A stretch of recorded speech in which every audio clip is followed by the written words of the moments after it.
It's one of those topics that can spark a major debate. Does it make more sense to lease or buy your vehicle? I have been involved in that debate myself. And Randy Price of University Volkswagen joins us this morning to enlighten us. Hi, Randy. Hi. It's good to see you, Nikki. Great to see you. Hey, good nice to to see see you as well.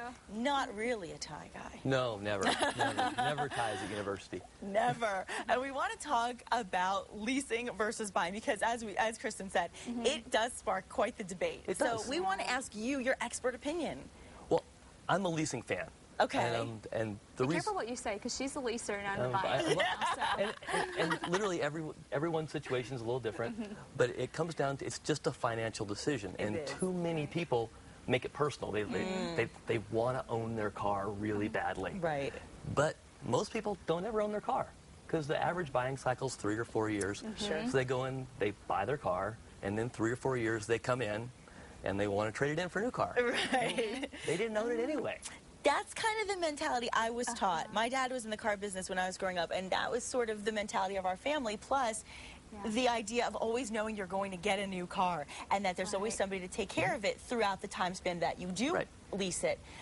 But as a buyer, you have a little bit of a different perspective. Yeah, a little bit. But actually, though, I think you were persuading me a bit because I'm already thinking about a new car. I'm ready for another car, and I still haven't paid. I only have a few months left, but I haven't even paid off this car yet. So but you're close. I can see that. But I am close, and then when I do, I'll have some money to go toward the next car, right? That's true. Well, but had you leased your car, your monthly payment would have been less. You probably would have put less money down for the car. Oh. And that option would have come up a little sooner. Would have come up maybe 3 years into it. So you are paying less generally monthly if you're leasing versus buying? Almost always. Oh. Well, And now that's- I really am glad that I'm leasing. And that's really the key to a lease is there's a residual value. Okay. That maybe you've heard of. Okay, yes. and Yeah, that's- explain that a little bit, because I don't think people It's- understand. It's the leasing company, the person that's actually providing the lease to you. Right. It's their best guess of what your car is going to be worth 3 years from now. Okay. Oh.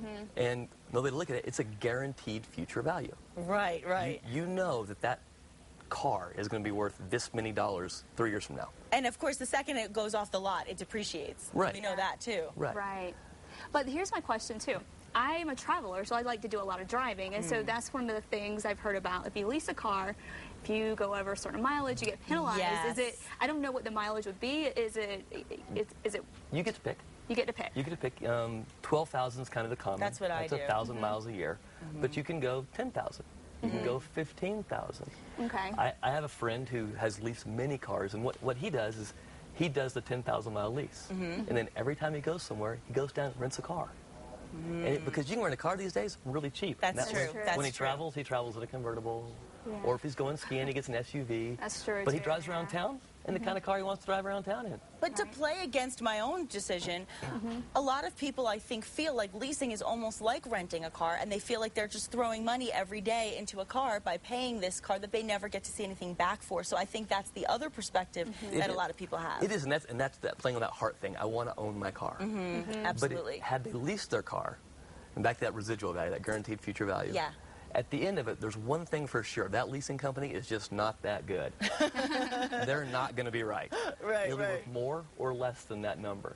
And you can find out. You open the paper, you look at what people want to sell your car for. That's what it's really worth in real dollars. Okay, so then you that's look at the your way to find residual out. value. And if your residual value is worth more than that, why would you want to give it back? Right. And if it's worth See, less than that, why would you want to own it? Yeah. That Right? does make sense. That does make sense. Yeah. And I think that, especially at the beginning of the year, because now this is the time of year where a lot of people, I know my lease is up in February, a lot of people are starting to think, what do I want to do next? So, I mean, there is definitely a value to leasing. Right. Yeah. Real There quickly, really is. what about like fixes, repairs, and stuff? How does that work with leases? Typically, you lease a car for 3 years. Almost all warranties are longer than 3 years. Okay. Most, if not all, new cars are coming with maintenance plans. So pretty much it's a cost-free car. And so it's a budgeting as well also. You have your lease payment, and that's pretty much it. Well, that also brings up to me the other idea about the fact that whenever you lease, you're always getting a new car. And I'm not putting anything down about used cars, because I've owned used cars, and I've loved that too, because there is that thing about the heart. It is my car, and if anything happens to it, it's all my responsibility. But when you are leasing, you know it's a brand new car. As soon as you're done with this car, you're into a brand new car. Yeah. One thing real quickly. Yes. Get a car you want. Right. Don't buy a price. Don't Get the lease a car you want. price.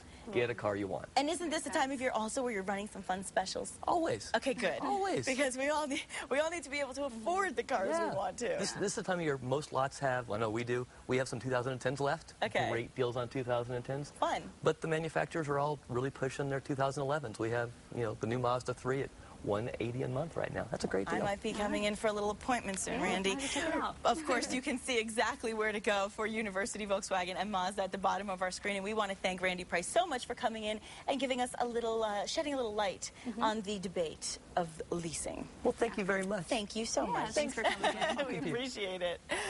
And we'll be right back in just a moment. Thanks.